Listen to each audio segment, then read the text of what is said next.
हाँ, तो आज हम चलते हैं एपी में, यानी क्लास 10 का एपी जो है चैप्टर 5.1 के क्वेश्चन नंबर 2 में चल रहे हैं। दी कह रहा है, क्वेश्चन कह रहा है कि दी हुई एपी के प्रथम 4 पद लिखिए, जबकि प्रथम पद ए और सार्व अंतर डी निम्नलिखित है।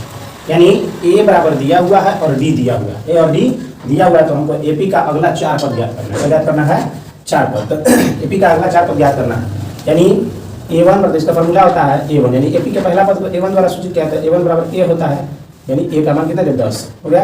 एंड एपी का दूसरा पद यानी A2 बराबर फॉर्मूला, एपी के दूसरा पद का फॉर्मूला होता है A plus D.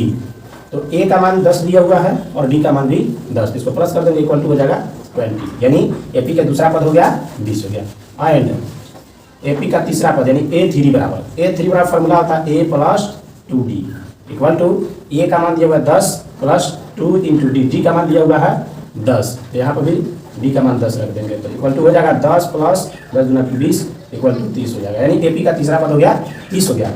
And A4 यानी एपी का चौथा पद, हमको बोला है 4 पद, यानी अगला 4 पद निकालने के लिए बोला, अगला 4 पद क्या करने के लिए। A4 का फॉर्मूला होता है A प्लस 3D होता है, A प्लस 3D, ए का मान 10 प्लस 3 गुना डी का मान भी 10 दिया हुआ है, इक्वल टू 10 प्लस 10 दिया 30 हो जाएगा, बराबर 30 10 40, यानी हो गया एपी का 4 पद हो गया। कितने पद? 4 पद।